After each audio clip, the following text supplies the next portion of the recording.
Here, transcribed, is Richard Diamond, Private Detective, starring Dick Powell.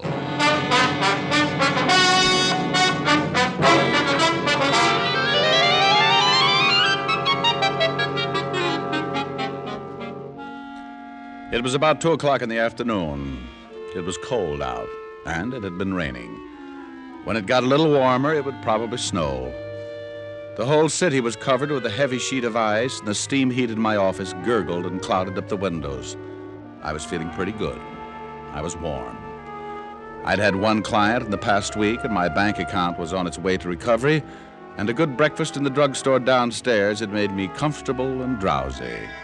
I put my feet up on the desk, leaned back in my chair, and closed my eyes. Mr. Diamond? Mr. Diamond? I must have been napping and didn't know it. I hadn't heard the door open, but there he stood, framed in the door, resting his weight on the jamb, and looking across the room at me with tired eyes. Mr. Diamond? Yes, what can I do for you? My name is Abel Gunther. I want to hire you. All right, Mr. Gunther. I charge $100 a day in expenses. I don't think I can pay it.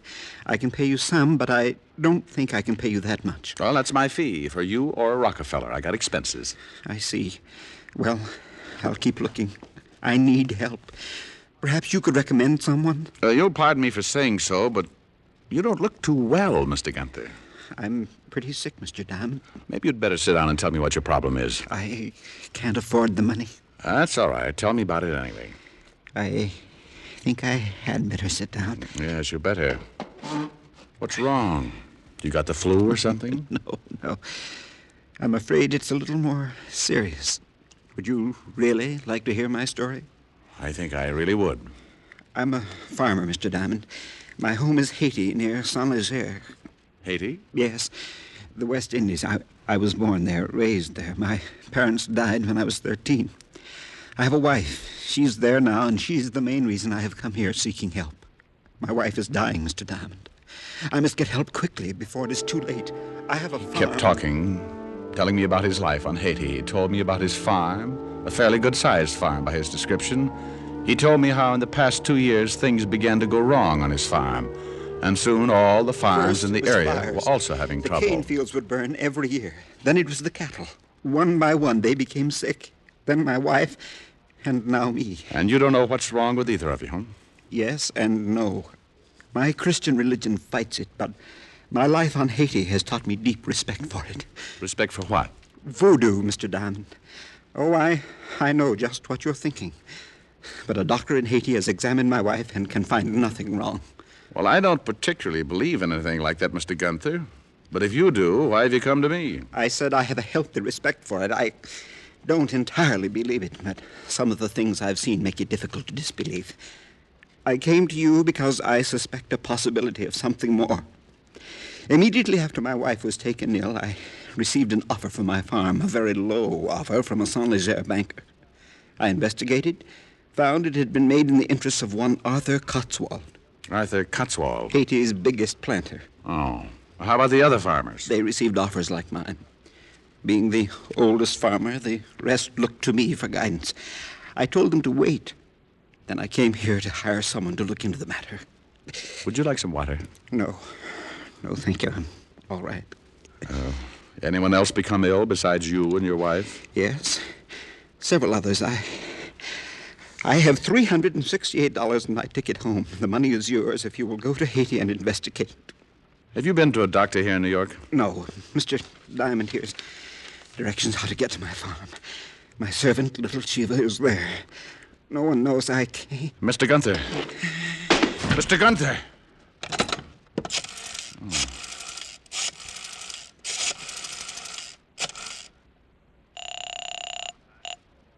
Levinson homicide. Hello, Walt. Oh, Rick. Yeah. Better get up to my office. I've got a dead man for you.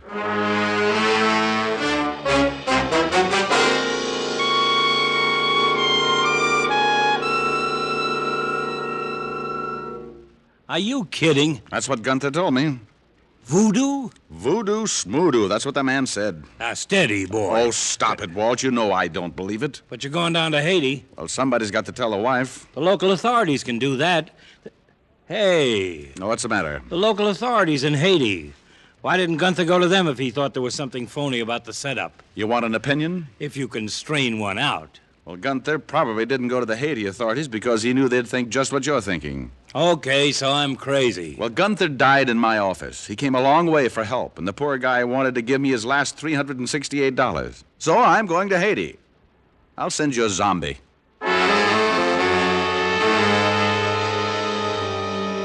Walt promised to send a wire and care of the authorities in Saint Leger as soon as he got an autopsy report on Mr. Gunther, and I headed for the airline's ticket office. By 8 o'clock that evening, I was in an airline's flagship at 12,000 feet heading for the West Indies and Haiti. The trip wasn't bad. We landed in Miami, where I grabbed a cup of coffee and then climbed aboard a clipper for Port-au-Prince. At Port-au-Prince, I took a bus to Saint Leger, and from there a beaten-up taxi to the Gunther farm about 10 miles into the country. As we neared the farm, I could see a crowd of people standing around in front of the house. And as I climbed out of the cab and approached them, they turned, and their hushed conversations were suddenly stilled. I didn't know what it was. No one said a word. But something was wrong. I could feel it. I walked through the crowd to the house and stopped cold as the door opened. Who are you? I'd never seen anything like him. He was a native, and he ducked his head as he stepped out of the door to face me. He was a good 7 feet tall, or maybe more. He must have weighed close to 300. He stood on his bare feet, his long, muscled arms hanging loosely at his sides, and looked at me with dark, shining eyes. Me, little Chiva. Who are you? Oh, me, very little Richard Diamond. Mr. Gunther hired me to come here. You from New York? Oh, yes. Mr. Gunther couldn't come back. He died. That's right. How did you know? You come in? Sure. What are all those people doing out there? They friends, Madam. She died too.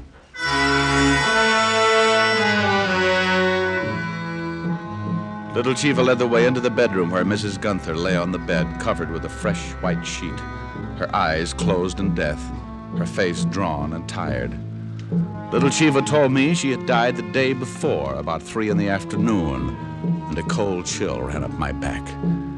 I remembered her husband lying on the floor of my office about 3 o'clock in the afternoon, the day before.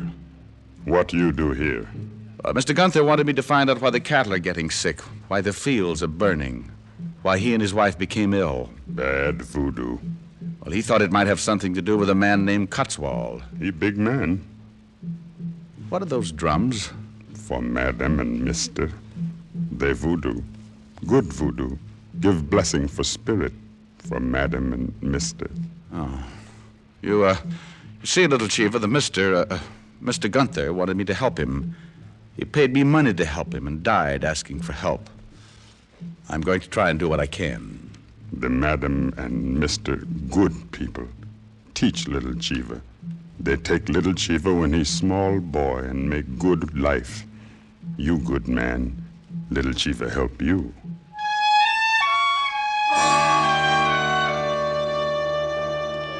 Right then, I inherited little Chiva. And if there was going to be any trouble, the giant servant would certainly help to make up the difference. The first thing I wanted to do was contact the local authorities in Saint Leger. And little Chiva told me my man was one Inspector Laplanche. A very fine person, Mr. Gunther. I am sorry is dead. Well, how'd everybody know he was dead? On Haiti, things of such nature are never a secret. The natives know. Voodoo? Being a stranger to Haiti, Mr. Diamond, I expect you to be a skeptic. But you believe in voodoo? Let us say I have been in Haiti too long not to believe. Well, Gunther thought the whole thing might have something to do with a man named Cotswold. I would suggest you forget Mr. Cotswold. Then I suggest you give me a good reason to forget him. Mr. Cotswold is a very big man on Haiti, the largest plantation owner on the West Indies, and a self-made man with a considerable temper. Well, thanks for the advice, Inspector. But supposing I come up with something incriminating. If Mr. Cotswold has breached the law, it would certainly be my duty to arrest him. But I am not considering the arrest. More, the necessary steps that would have to be taken to prove the guilt. Dangerous steps, Mr. Diamond. One might trip on those steps. And break his neck. Yes. You like the middle of the road, huh? It is much easier to see what is ahead. It's possible to get run down from behind. I do as much as I can to prevent that possibility. Example, my suggestion, you forget Mr. Cotswold. I left the philosophical inspector and went outside where little Chiva had been waiting. Every time I looked at Chiva, it was like a little kid spotting the Empire State for the first time. He smiled a mouthful of white teeth as he said, The inspector, he say forget Mr. Cotswold. That's right. What do you think, little Chiva? I think I do what you want. You know what I want? You want go see Cotswold. Think I'm crazy? You're not afraid. You're not strong like little Chiva. But little Chiva think of all the men he know, you would fight hardest. I don't like to fight, little Chiva. Little Chiva know that. We go see Cotswold.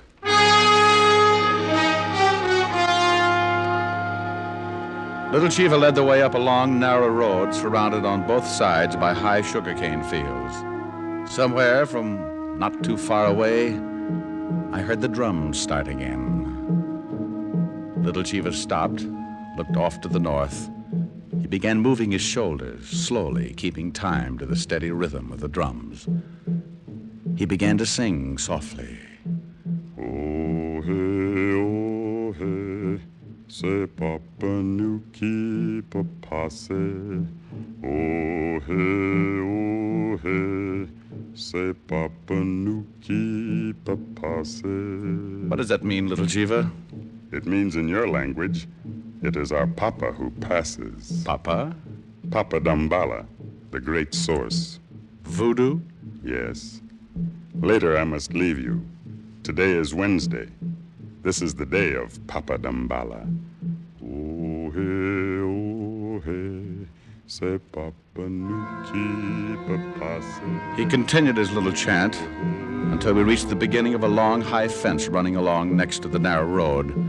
Chiva leaned down and swung a gate open. Then we walked up the path that led through the Cotswold property until we reached the house. There, sitting back between two huge trees, was the Cotswold mansion. I walked up to the front door alone. Mr. Diamond, Yes, Chiva? watch out for Mr. Jocelyn. He guard Cotswold. Thanks, I'll do that.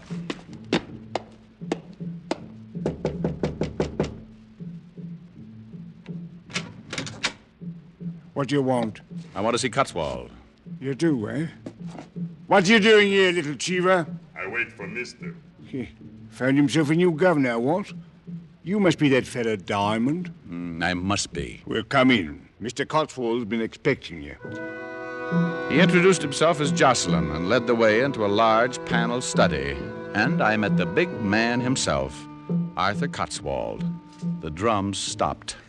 Today is Wednesday. It belongs to the great god Damballa. So I understand. Most days of the week are significant in voodoo. Will you have a drink, Mr. Diamond? No, thank you. Jocelyn, mix me a gin and tonic. Yes, Mr. Cotswold. Thursday and Saturday belong to Uzile Frida, the goddess of love. I'll have to remember that. I know why you are here, Mr. Diamond. I'm glad you do. For some reason, Gunther and the rest of the miserable farmers think I'm responsible for their trouble. Of course you're not. I simply tried to help them. With their cattle sick and their crops gone, I had my banker make them an offer. Have any of your cattle taken sick? None. Pretty strange. Haiti is a strange land. Now, you're not going to start talking voodoo. You're a stranger, Mr. Diamond. There are many things that you would not understand, and I would certainly not try and convert you. Well, I appreciate your interest, but I intend to find out why Gunther and his wife died. This point I would most certainly give you advice on. Go home, Mr. Diamond. Leave well enough alone. After I come up with an answer. Mr. Diamond, I am not a patient man. I have gone out of my way to give you some healthy advice. Heed it. For your sake, heed it. Well, thanks.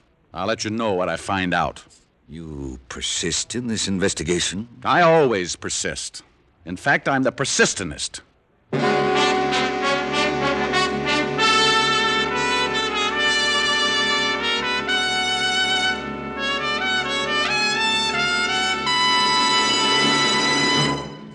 I left Arthur Cotswold cooling his fit with a gin and tonic, went back to Chiva, and he led me back to town. On the way, I got an idea. When we arrived in town, I sent little Chiva back to the Gunther farm. Then I went in to talk to Inspector LaPlanche. The inspector had received a wire from one Lieutenant Walt Levinson, 5th Precinct, New York Police. Well, I had no idea the New York police were interested in this affair. They're always interested when someone drops dead. Now, here's something pretty interesting, Inspector. Mr. Gunther died of a disease known as brucellosis, commonly known in cattle as Bang's disease. Ever heard of it? I am not a medical man, Mr. Diamond. Well, it's undulant fever. Both Gunther and his wife probably caught it from their sick cattle. What do you intend to do? Well, I think those cattle were infected deliberately, and the cane fields burned purposely. If the cattle were infected deliberately, there must be some of the brucellosis still around, and I'm going to find it. Maybe at Mr. Cotswold's. I think you better issue a search warrant and come with me. Mr. Diamond, the middle of the road, remember? I think you'd better forget the middle of the road, Inspector. Unless you want me to get in touch with the authorities and have you held as a material witness in a murder case. I will issue the warrant. I kind of thought you would. I will issue it, but you certainly do not think it will be enough to get you into the Cotswold house? No, but it'll make it legal. I sent little Chiva back to collect some of his friends. They're going to help us get in that house, Inspector. I will have no part of violence. Oh, they won't even be with us. It would be easy to search the Cotswold place if Cotswold was out fighting a fire. Fire? Just a harmless fire, Inspector. But far enough away so that Cotswold will think it's his cane fields. Oh, well, then I will certainly issue the warrant, Mr. Diamond. As long as we are going to do everything open and above board, I will certainly issue it. Welcome back to the gutter, Inspector. The view isn't much, but you can't miss where you're going. Let's go get little Chiva.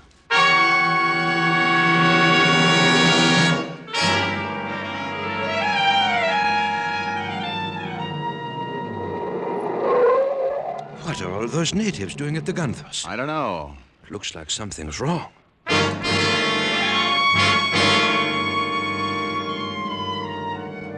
We piled out of the car and pushed our way through the crowd of natives. Inside the house, we found what was wrong. Lying in the middle of the room was little Chiva. He was almost dead when I knelt beside him. I talked to friends. They light fire for you. Thanks, Chiva. Now, Dambalawedo take me. He's been stabbed. Nearly cut him in two. They got him from behind. Never would have faced him. You stay. You see, waitelen on tete yamort. See what? It is a ritual. It means taking the spirit from the head of the dead. He wants you to see it. You stay. You believe voodoo. All right, Chiva. I'll stay. Now, who did this to you? Nazi. In back. He's dead.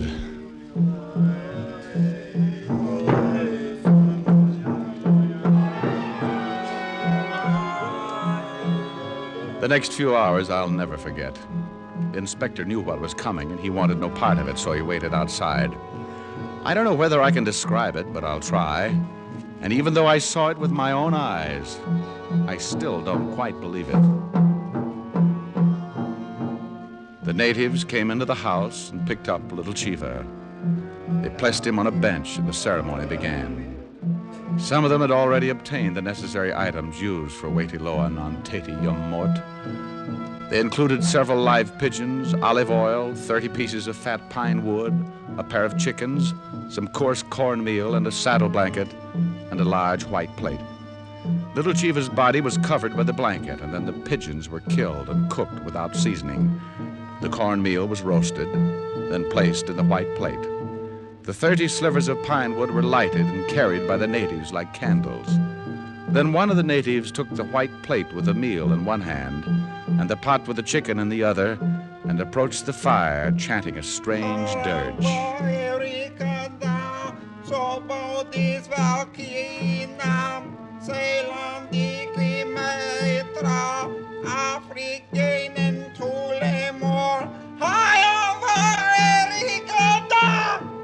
I nearly ran out of the screaming Mimis.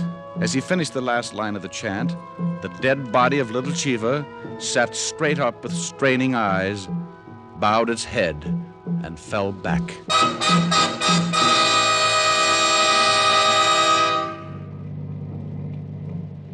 You look a little pale, Mr. Diamond. Well, I can't understand why. Probably because my blood's hiding in my feet. What do you think of voodoo now? Well, let's forget it, shall we? I haven't got the money for a good rest home. Yeah. We are close to the Cotswold house. Good. Let's park it here and wait until the fire starts.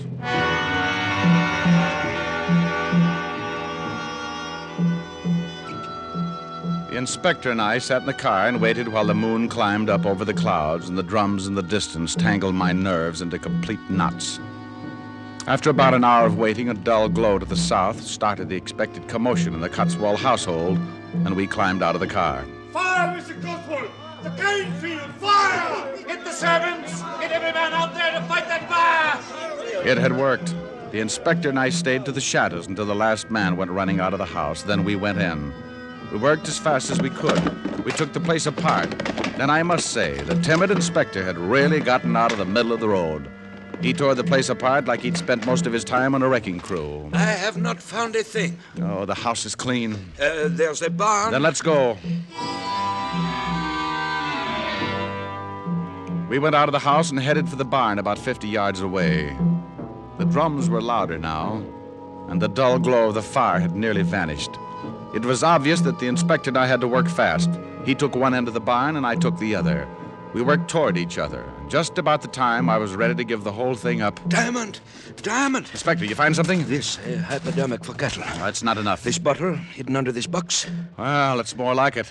Let's get it back to town and have it analyzed. That won't be necessary, Mr. Diamond. Cotswold. It was Cotswold, and he had three things on his side that made the situation very uncomfortable. His bodyguard, Jocelyn, and two guns.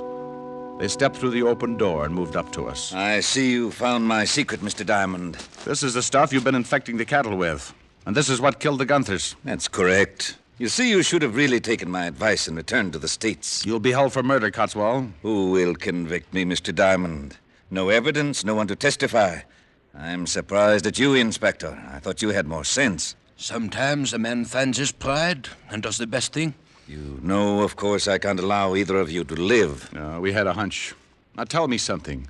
Who killed little Chiva? He was getting to be a nuisance. I had Jocelyn here attend to the matter. What's that? Diamond. Mr. Cotswold, look!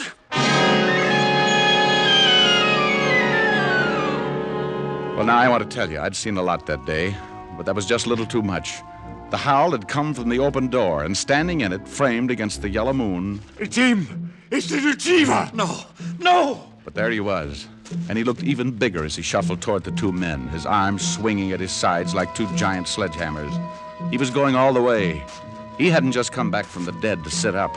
He was taking a walk. Get away! Get away! You're dead! Shoot him! Shoot him! But Jocelyn was too terrified to even raise his arm. The big native reached out, grabbed him with both hands, and crushed him like an egg plant. For a minute, I was too stunned to move. Then when I saw Cotswold bring up his gun, I threw the bottle.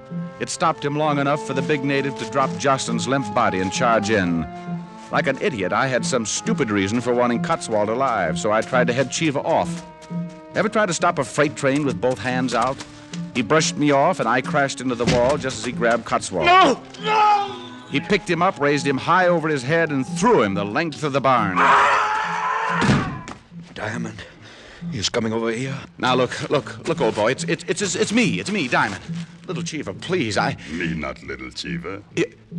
What? I should have guessed. Should have guessed what? What is this? This is Big Chiva. Big Chiva? Me little Chiva's brother. Me pay back for kill little Chiva. Oh, good gosh. I never thought Me big Chiva. Come, I take you back to Gunther house. Little Chiva say you good man. I be your servant. Well, if you don't mind, I just think I'll head back for the States and lie in a warm tub of mud for the next 6 months. Tell me something, Big Chiva. What do you want? You don't have a big brother, do you?